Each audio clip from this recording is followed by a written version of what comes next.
All right. Well, welcome everybody. It's good to restart our master classes. We had about 25 people sign up for today, which usually means we get about half that group. So we'll see if other people join us today. If not, we've got a nice intimate group and hopefully we'll have some really good conversation. Part of why we started these master classes well over a year and a half ago, is because we wanted to build some community with our coaches. So I hope that you all get a chance to get to know each other as well as we move through the conversation today.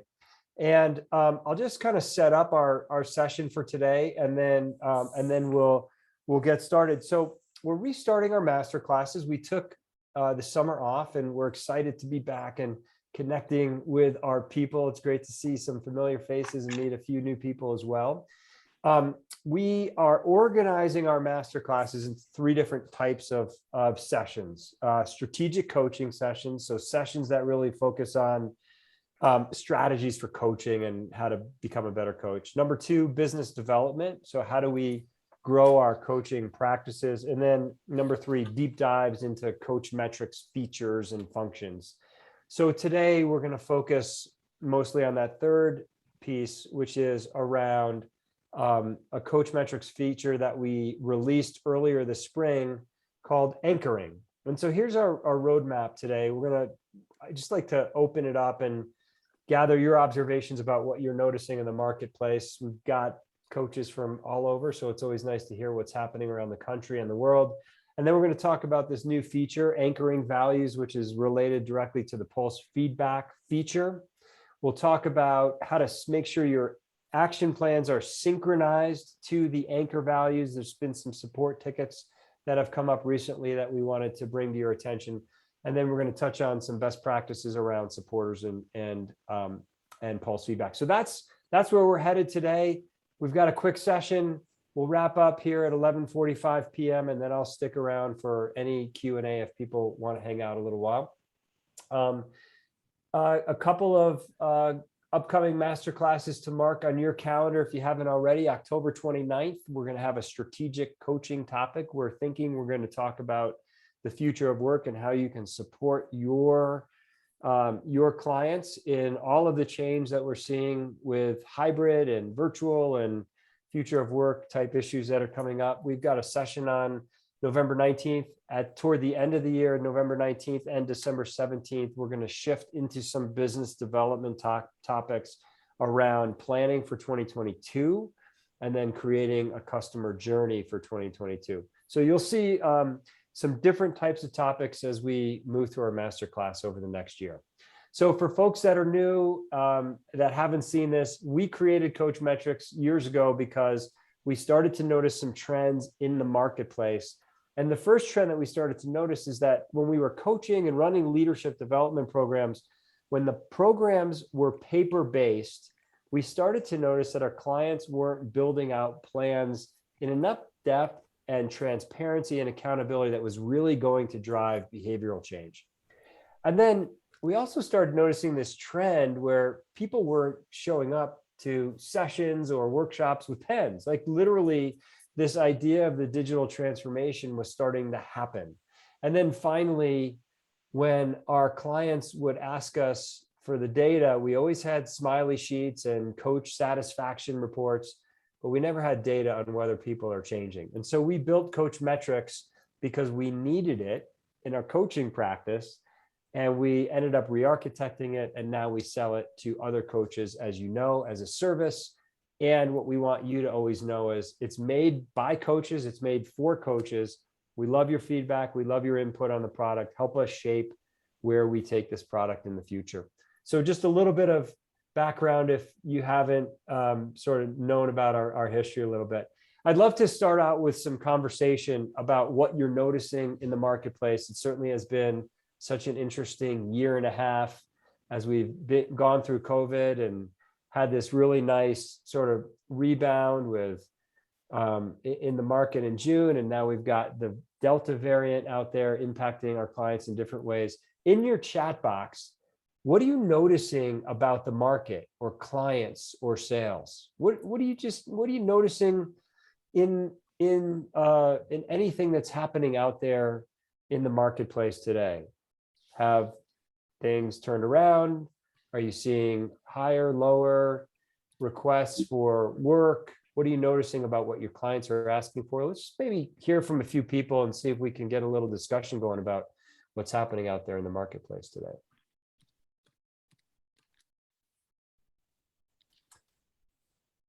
People want deeper work and more of it. Annalise, say more about that. What are you noticing?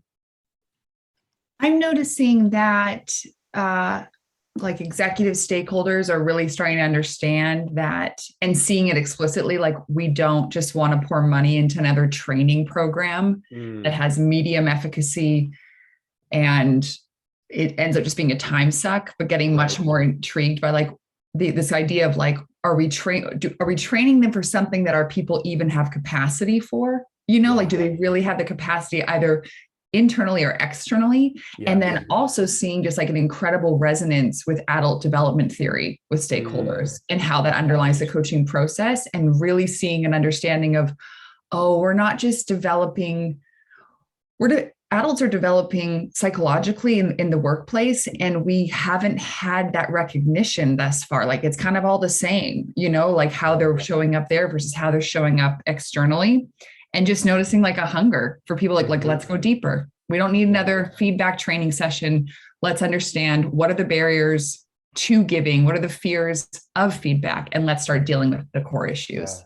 Nice. So probably bias too of who I attract and who I work with, but and that's okay. It's kind of nice to hear that, because we've, on this call, we've got 6-7 different coaches. So it's nice to hear and see what's happening out there. So you're noticing people want deeper work. I think that also ties into what we're seeing around just trends or the future of work. I think COVID's had a big impact of this, and people want their employers to really recognize them as, full, whole, being able to come in and bring your full self to work. And part of that is developing at a deeper level too. Mark, you mentioned increased sophistication around coaching services, approaches. Say more about that. Yeah, I was thinking more, I think clients are asking better questions about coaching services. Frequency, education, background, more so than I've seen in the past. So that's been something that I think is really good, because I think it is, it works for me. And so I'd like to explain, this is, who can actually sort of enter, what types of things that might they do, what's my approach, what's the philosophy, what's the background, how I sort of differentiate from others. That, and the fact that I don't need to force feed it, that it's actually coming almost unsolicited, is even better. So I also see like a pent up demand for services as well, particularly around like the leadership side of things. So that's been something that I've observed recently. So I do a lot of team-based coaching with leadership teams. And that's kind of, typically it's been a hard sell, because if you get so many people on the same page, nowadays it's been really, really easy. So interesting. We've seen the same with leadership teams. I would say that's been our biggest demand for work this year, has been working with intact executive teams and helping them. And the virtual world actually works quite well virtually, which has been a big surprise for us. Awesome. Thanks, Mark. Jamie, what are you noticing in Spain? You said recovering from the COVID slowdown. Well, market, I think you say shrink, decrease in some way in number of engagements, and now is that the COVID is almost finishing, but if we can say that. Knock on wood, right? It's really jumping, is increasing very fast, and we are recovering, let's say, no, still not, but very close to recover the growth of the amount of coaching that is made in the market. No? This is one element, and the other element is the appearance. that I don't know this how will affect it, what will be the impact in our market, in the coaching market, of the platforms like Coach Hub and others that probably will increase in some way the market because they are targeting the lower half of the pyramid of the company, of the prices. This is the good news, probably. The bad news, it may be, I don't know, but it may be a lower coaching, quality of coaching. Probably. More commoditized. And probably a mix of training and coaching, or mentoring and coaching, or something like that. No. That's been, this is and now it's very active. This company is very active in Spain from very a couple of weeks, and it's expanding his activity, because probably you know that they have bought recently Move On in France. Okay, gotcha. We're seeing similar in the States with companies like Better Up. In some ways, they're, I think, commoditizing coaching at the mid and lower levels. And they have a great story, right? They have an app. They don't pay their coaches much in terms of hourly rates.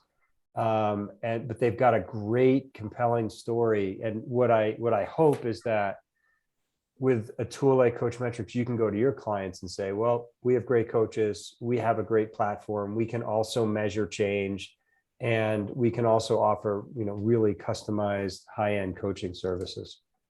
Awesome. I'm going to keep going. William, maybe just real quickly, you mentioned business leaders are becoming more concerned about how they're showing up in their fitness for a task. Maybe just a minute headline or so, what you're seeing. You're on mute.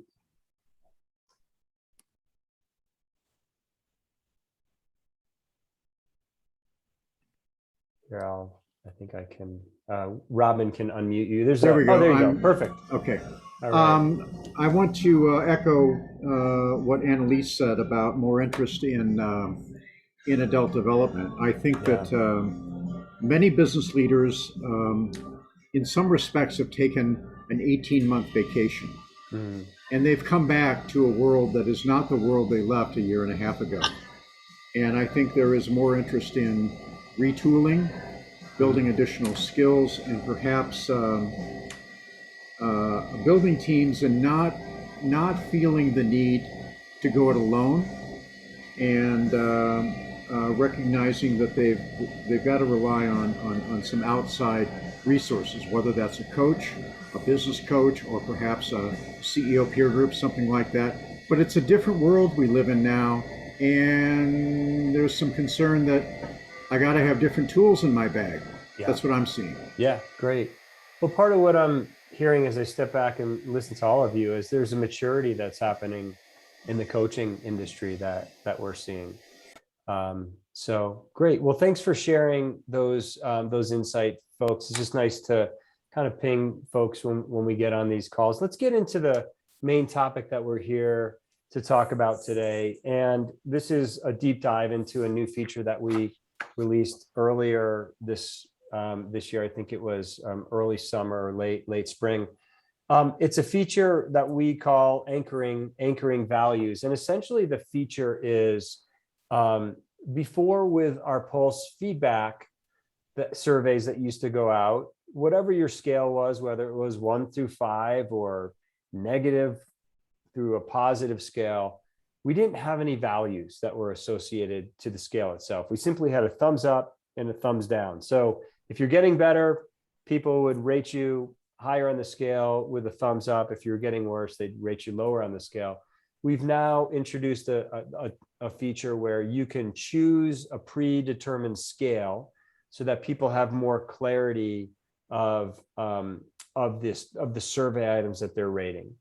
And so I'm just going to take a minute, maybe I'll take a step back to go through the setup page in Coachmetrix and sort of show you how all of this works. And then we're going to share some considerations with you and a couple of things that we're noticing in our support tickets that are coming in. So if you're in any project, and this is just a demo account, if you're in any project, you can create or modify your account settings using this little wheel icon in the upper right-hand side. Many of you, I'm sure, have seen that. And this is where you're going to find your scale setup and your pulse feedback round setup and all of sort of the project level setup items. So you've got your project name up here. You've got the number of pulse feedback rounds that you can adjust here. You can choose between two different scales. We call one scale a traditional format, and this is typically it's a Likert scale. It's 1 to 5, 1 to 7 type scale. And when you see that pulse feedback, it can either be displayed as a line chart or a bar chart. The other scale that you have the option to choose from is, we call it a progress scale. And this is a scale that is a scale of negative numbers to higher numbers, where 0 represents no change. So if someone's getting worse, they would have scores that are below 0. If someone's getting better, they would have scores that are above 0. And so the new feature that we added is, with either of these formats, you now have the ability to create or to choose the anchor values that you associated with the pulse feedback. So for example, right now I'm selecting the traditional format and I'm selecting a scale of 1 to 5. I can choose 1 to 7, or I can choose 1 to 9. And with any of these options, you have the ability to choose between different ways in which you label your pulse feedback. Before, there were no labels, as I mentioned earlier, just a thumbs up and a thumbs down. You still have that option if you don't want a label to be associated with the pulse feedback, but you have the option to choose frequency, agreement, change that's observed, or no number at all. And then down this page, you also have the ability, these are other project level settings, to choose your privacy settings. If you choose open, that means that the supporter's data that comes in is associated with that supporter, meaning you'll know who gave you that data because their little avatar will either have their initials or a picture of them. So the data is not anonymous, it's open.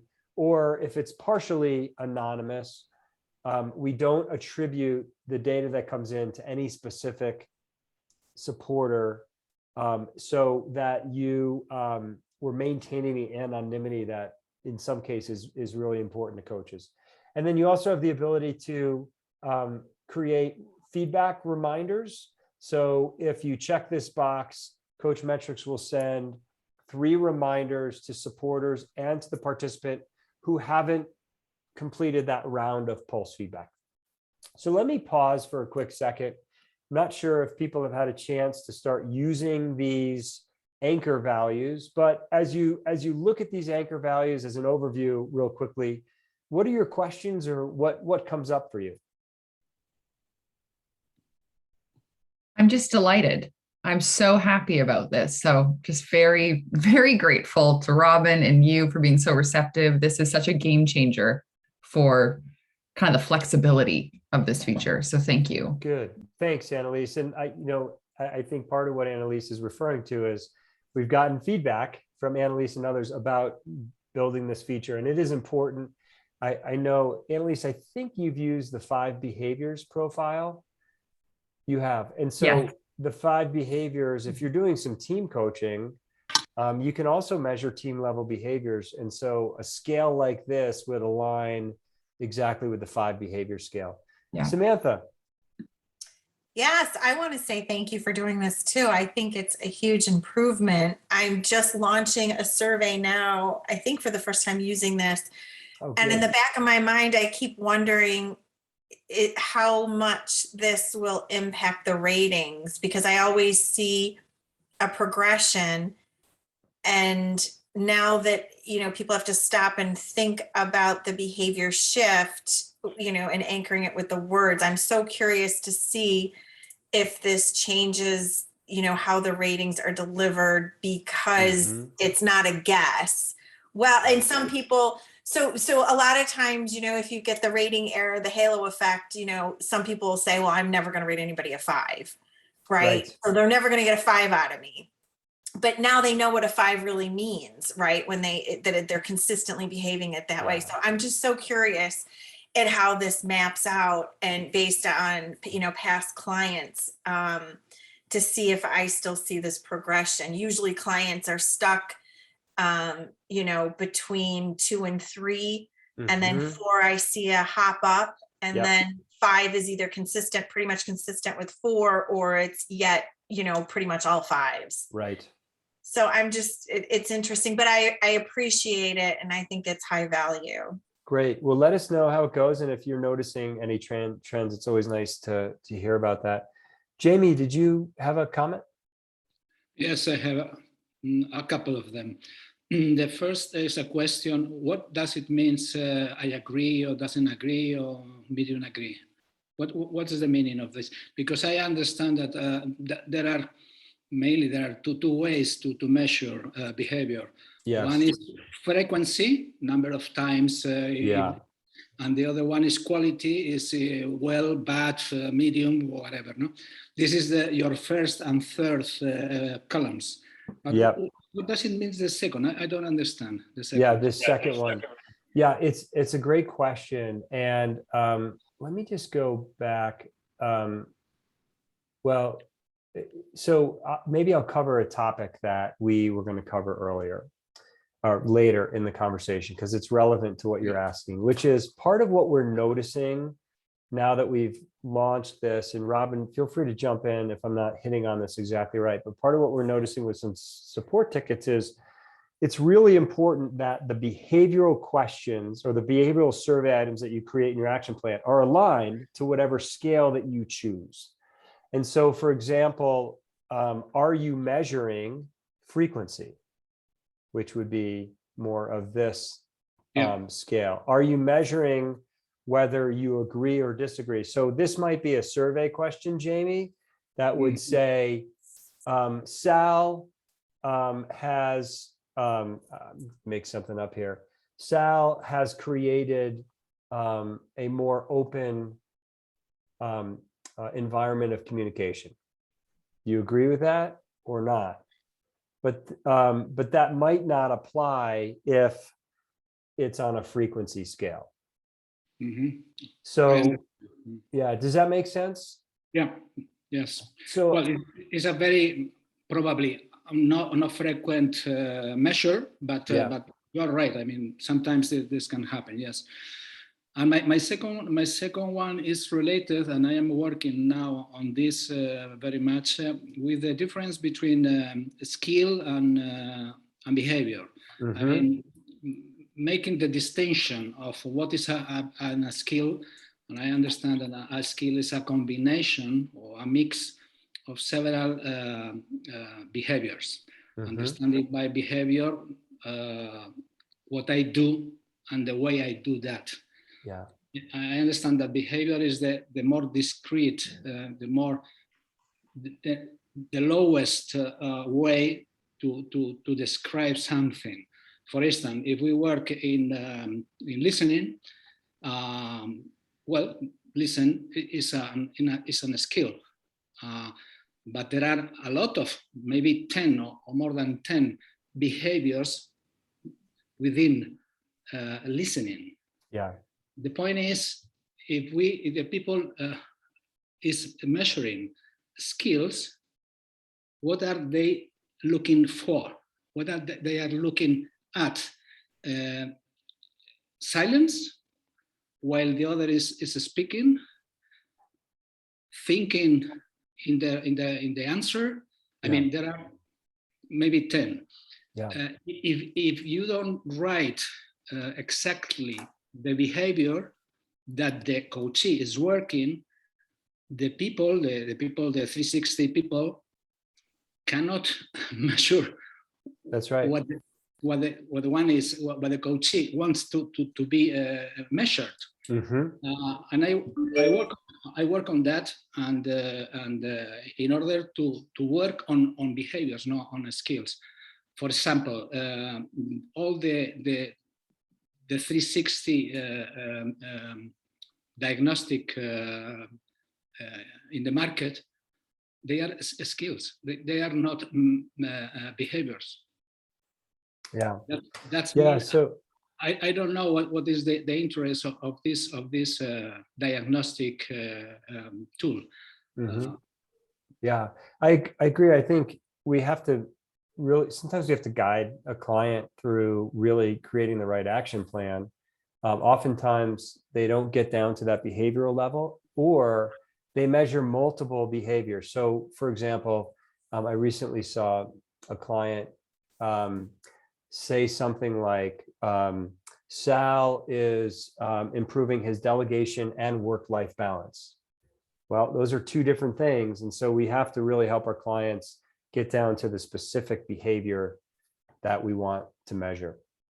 So thanks for those comments. A couple of considerations when you're implementing your anchor values. Number one is to consider the 360 assessment that you're using. So for example, if you're using the leadership circle, that's what this image is. It's a 1 to 5 scale. So you could choose a scale that is tied directly to your initial assessment if you choose. That's one consideration. Another is, stakeholder-centered coaching by Marshall Goldsmith has been a big influence on how we built this system.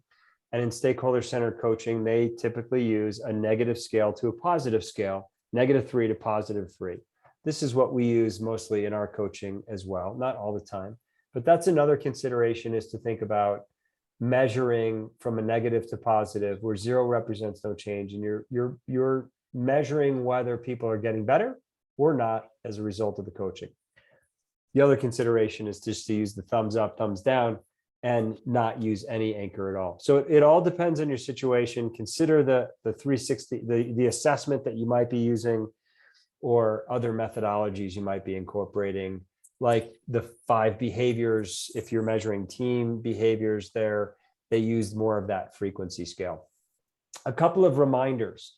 Once you begin the pulse feedback process, so once that first round of pulse feedback goes out, if I go back here, this scale will lock, and the format will lock. So you will not be able to change that information for that particular project. The second reminder is the privacy settings. Also, once that first round of pulse feedback goes out, you can't change those privacy settings. So again, if you've chosen open and that first round of pulse feedback goes out, you won't be able to change the privacy setting to partially anonymous. And then the third reminder is you can adjust the number of pulse feedback rounds. So if maybe originally you set your scale to, I'm going to have 5 pulse feedback rounds for this project, you get into your project and your client wants to do another 2 or 3 rounds, that variable is adjustable even after your pulse feedback process has started. So Can I just ask a clarifying question on that? Yes, please. When you add the 2 additional pulse rounds after the survey has set, it just continues on. It doesn't create a new survey. That's correct. Correct. Yeah. Okay. Yeah. And then Robin, you helped me the other day. For some reason, mine got stuck. I did everything you said to do on what you just showed us. I saved it, but it didn't launch the survey on Wednesday. So I did it 2 days in advance. I don't know what happened. I went back and I kept trying to click and unclick and see if I missed something, but it didn't launch. And I did go back and do the temporary one. I pushed out one for yesterday, and I need to go back and see if it launched and came through on Thursday. When does the survey launch? That's a good question. Like, does it go midnight or within so many hours of you hitting that button? So maybe I'll just step through. I was going to do this anyway, so this is a great lead in, Samantha, to let's just step through the pulse feedback process. Again, I'm just going to a demo account here. I'll go into Greg Smithy's account. So when I click on pulse feedback, and I automate the pulse feedback process, meaning I'm just setting it and forgetting it. Yep. I click on this button to automate the pulse feedback. I can Yep. choose the frequency, so how much time in between my rounds. Yep. And then when I click on this particular date, this is 2017, that's how old this account is. If let's say I chose this Friday and I click save, it would go out at, I think, midnight on that particular day. So the night of the 20th versus the midnight the night before. Yeah, so it would go out at the beginning of the 20th, which would be, 12 o'clock a.m. on October 20th. Okay. Did I get that right, Robin, technically? Timing wise? Yeah, I don't know, quite honestly, if it is at the stroke of midnight. Okay. So I'll have to confirm that with our IT group. We'll double check on that, Samantha. Yeah, I guess I'm just asking that because when I tell my clients I'm launching the survey on Wednesday and then it doesn't show up till Thursday because I put the 20th, Wednesday's the 20th, and it Right. launches midnight on the 20th. Yeah, it should launch on the 20th and not on the 21st. Yes. Okay. So Yeah. So Samantha, when you go back in, if you hit save preferences and you go back in, it will show you in that date field when it has been, when it will go. And then it will also show you the history. So, and it will calculate that next date for you. So you'll always have that based upon the frequency that you've defined. I understand that, but what I didn't see is when I hit save preferences, does it say, live, that I have a live survey going out, like this grouping of surveys is ready to go. It's active. Yeah, so I think you and I just need to sit down and go through it one-on-one. So Okay. let's schedule some time to just walk through to make sure that you're clear, and certainly make sure, I know I looked at your account and the survey did launch on that date. So you do have the first round, that's good to go, but we do need to get the subsequent rounds Yes. set up. And so I would just go back in and under automate surveys and then reduce my surveys from 6, because I normally do 6, and reduce it to 5. So now I have 6 total. I don't want to say anything absolute. So let's just make sure we have it all set up. Sounds great. Thank you. Cool. Thanks, Samantha, for the question. Can I add on to what Samantha just said Yes, very please. quickly? Mhm. I think one thing, and I think maybe Samantha, this could also solve potentially, is some transparency as far as a dashboard of have these been delivered? Kind of like when I launch a leadership circle profile, I can see these emails went out and those types of things. And I think that piece would get a lot of, even just save me from and I know you guys have probably a very robust product roadmap right now. So I'm just echoing that. Even from a client perspective, I know, Robin, I think we talked about someone's I don't think my VP's getting these. I'm like, I'm 100% certain your VP's getting these, but but it becomes this hey, can you confirm? Sure, Just having that transparency would be, even by 2024, I would be delighted knowing it's coming. It's That's on the awesome. map somewhere. So. Okay, good. Yeah, and we do want to build more of a dashboard feature at some point in the future. So that's good input on what would be there. In the meantime, there's a couple places to look. So if I'm on this project with the Acme Core team and we have 4 participants in this project, I can look on each participant's tile and see that Greg has 3 rounds of pulse feedback. So I can quickly get a glance there. The second place that I can look, and I know this isn't the feature that you're asking for, Annalise, but just until that is built or more visible, the second place that you can look at is if you click on the pulse feedback link and then you scroll down, you can see when the last activity was. It'll give you a date and then tell you how many surveys were submitted. Which would then confirm it definitely went out. Exactly. If we got 3, then we know that all 7 are out. That's great. Yeah, exactly. Perfect. Yeah, for sure. Great questions. It's awesome. And thanks for that feedback. So we talked about synchronizing your action plan. Again, you want to make sure that when you're helping your coaches create their goals, that they're aligned with the type of scale that you're using.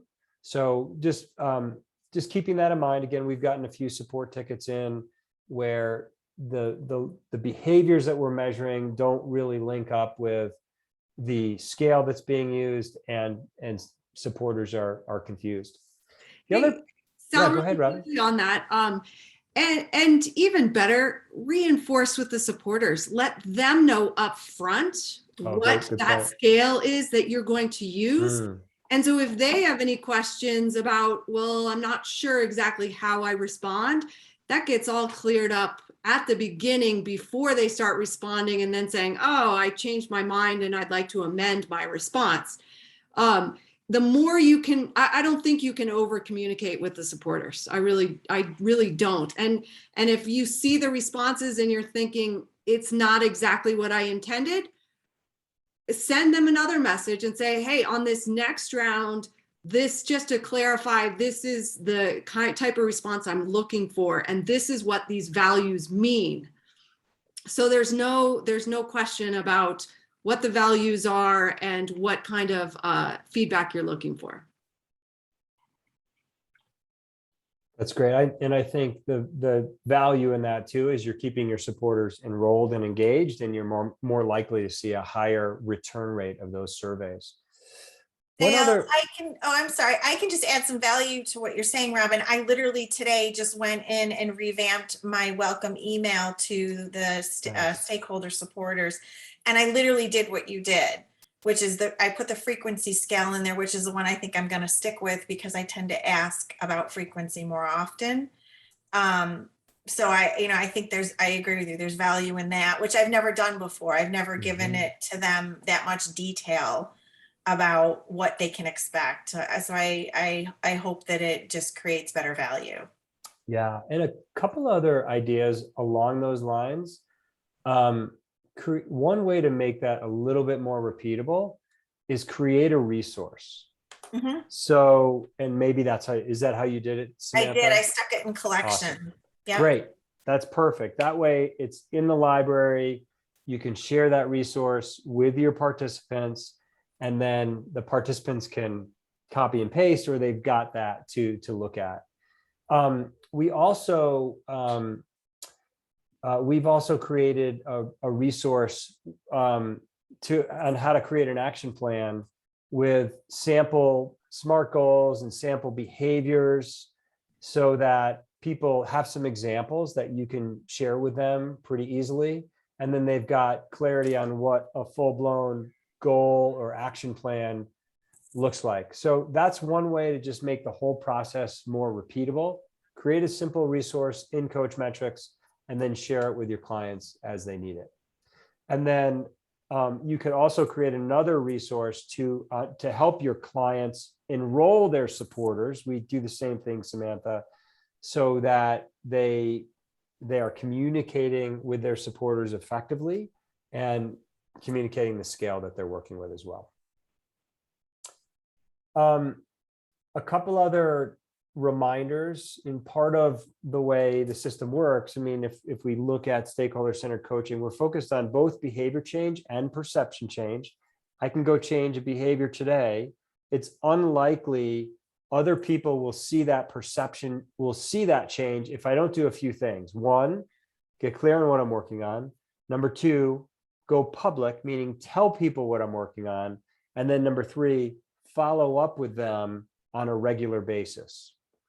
And so part of the mechanism of Coachmetrix with the surveys is the follow-up, but we also highly encourage you to encourage your participants to follow up and have conversations with their supporters every 30, 45 days. It will help remind them that they're still working on these behaviors. It will also help give those participants some good ideas on behavioral change.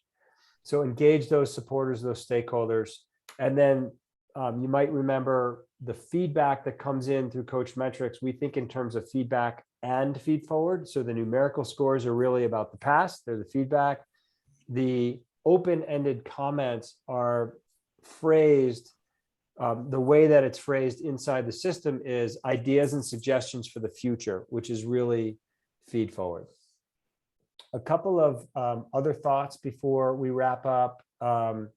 Why use pulse feedback? Mark, you mentioned this in a way earlier, like this is about setting your business apart. Most coaches don't really measure whether people are changing or not. And we have heard from countless coaches that are users of Coachmetrix that they've actually won work because in their proposals, they're letting their potential or prospective clients know that they measure results. So why use pulse feedback? Set your business apart. It keeps coaches accountable. And then it also helps extend your coaching engagement. So in many cases, the pulse feedback might continue beyond the end of the engagement. It gives you a reason to call that coachee back or get back in touch with your executive sponsor because you've got more data that's coming in, and that's good for your coachee, and it's also good for your coaching business. A couple of supporter best practices. You can have different supporters for different goals. And so when you add a supporter into the system, they automatically get assigned to all the goals that are there.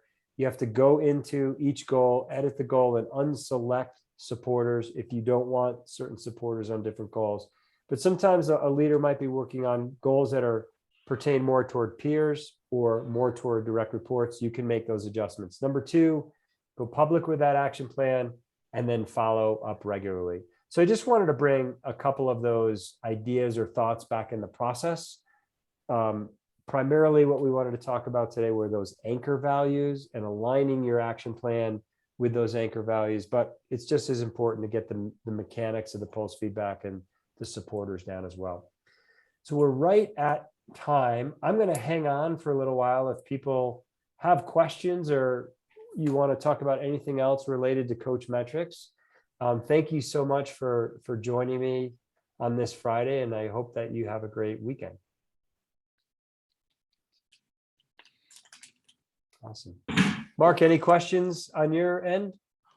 I do. It's probably a question and a suggestion. So I've only been using it for a month or maybe a little bit more. No, probably about 6 weeks. Very much like it. I think I can see the value considerably. I think the clients generally like it. One of the things that I noticed is that working from the goal to the behavior is that when the supporter receives the behavior, sometimes it feels disconnected to them. So like they don't understand like what the bigger aim is. So because of the way that, and I fully appreciate writing it in a certain way to elicit the best response, but because it's sort of detached from the goal, I've noticed that occasionally people are like, I don't understand, why is she doing that? Like, or like, that's all she's working on. Well, it's part of a bigger goal, right? And it sort of fits in, but this is one of the behaviors. And so I was wondering if there's a way to sort of link the goal and the behavior, but maybe the supporter is weighing in on the behavior, but the goal is visible to them, right? The overarching goal. I was wondering about that too. I actually recently just noticed that the goal is missing from the survey. Yeah, it is just the behavioral statements that go out in the survey. So a couple of quick thoughts on that. By the way, it's a great suggestion, Mark. We'll definitely take that down. If you ever want to see what the surveys look like, you can just go into the Automate Pulse Feedback Survey, and you can literally see View Pulse Feedback Survey link right here, and it will show you exactly what the supporters will see. So you can see what they're going to respond to. The other piece that I wanted to mention is, this isn't what you're asking for, Mark, but there is a feature in Coachmetrix where you can share the action plan. And so one idea, at least in the short term, would be to share that action plan with the supporters early in the engagement, or maybe at any time in the engagement. And what it does is it exports the action plan so that whoever you send it to can see the full picture. Is that helpful? Mhm. It, Great. it is. Thank you. Is that something that you're going to be working on in the future? Do you mean putting the goal into the surveys? Yeah. No, it's actually I think that's the first time we've heard that. So it's not on the near-term roadmap. Okay. Yeah, but it's a really interesting suggestion. Well, Awesome. the one thing for me is when I'm helping the client write the goal, the behaviors, I actually restate everything and stick it in the behaviors. In that, so I do identify multiple behaviors in there, Mm-hmm. but I do it in a way where I'm asking for frequency because they need, so for executive presence, it's like a grouping that a grouping of behaviors that they're lacking in, but it leads to the goal. Right. So I've never had a problem with a client not understanding or trying to delineate between the behaviors. Mm-hmm. And I know in theory you're not supposed to do that, but I don't see a purpose in just asking for one narrow behavior. Yeah. Because there's so many and they become a grouping. So I try to work Yeah. in that grouping space and look for them to apply, the behavior shift in those 2, 3, 4 areas. Yep. For that Awesome. goal. I love it. I love it. It's great. Thanks for Can I that ask a context. question about the Yeah, anchor value, Annalise. Sal? Yep. And I can figure this out for myself too, but from a client perspective, because I Mhm. usually have them work super independently on their behavior statements, and then we might touch base on them before the pulse survey goes out. Right. Just with like larger cohorts or group programs, I just for the bandwidth piece, but can they change the scale that's associated on their end? Like, No. so I need to go in and That's Okay. correct. You are the only one that has access to those project settings and the Okay. scale. Or yeah, so you are in control of the scale. Your participants cannot change the scale.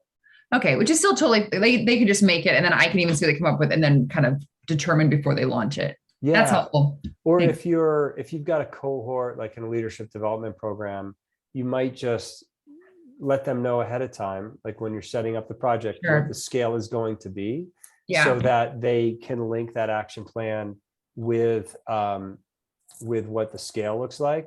And the Yeah. other thing for scalability, even if you don't have time to talk to everyone, because Yeah. maybe it's more of a training type program versus Yeah. coaching, you can go into people's action plans and make comments. And so Great. sometimes that's helpful too, to just kind of whip through several people in a cohort and offer some insight onto how to improve their action plans. And it also adds value in a time efficient way between Yeah. maybe workshops or coaching sessions. Yeah. Yeah, definitely. And also just kind of the stuff I want to talk about in the coaching session either. Like it's important, but it's like, Yeah. like it just feels like it's not where that's helpful. Yeah, Thank you you very want to, much. back to your first point, you want to go deeper in the coaching session and not logistical. Yeah. I don't that want to makes talk sense. about your scale. I'm sorry. Yeah. Right. It's like a necessary evil, but you don't Yeah. want to spend time on it in the coaching It's session. made it all so much better. It's an evil I Yeah. deeply love. Good. Well, hopefully it makes it more efficient for sure. Jamie, did you have a question? Yes, well, it's a request for you, for all of you, is if coaching is change behavior, if this is coaching, for me is this, the only way to measure a program of coaching is to measure this change. Following Kirkpatrick or Phillips, this is a scale number, this is the level 3 in the scale of Kirkpatrick, for instance. Yes, exactly. The question is, some of you know any study or research that show how coaches or maybe companies are measuring level 3 in coaching programs? Yeah, there's not many that I do that. repeat, level 3, no level 1, level 2. Yeah, Level 3 everyone only. can measure level 1 and level 2. Yeah, I mean, that's really what Coachmetrix was designed for, and we needed to, and that's why we created it. But I don't know of any studies of how companies are doing that. And that might be one way in which you're setting your business apart, because now you can. Yeah. Yeah. Does anyone else have any insight on research around level 3 measurement? No. Okay. It's incredible that, to me, it's incredible that a business, an industry of $15,000 million don't measure. Yeah, right. don't measure the utility, the use of the use. Or no, how do you say that? The utility, not utility. Yes. The value Yeah. of the contract. I mean, the contract is to change behaviors, because when you change the behavior, you attract the result.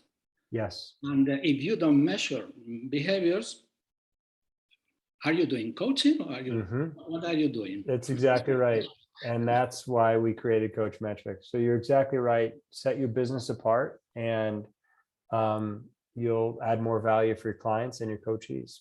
So, all right, everyone. Great to connect with you today. Reach out if there's anything I can do to support you, and look forward to seeing you in future masterclasses. We'll be back in October with a different topic, more around strategic coaching. Thanks, everybody.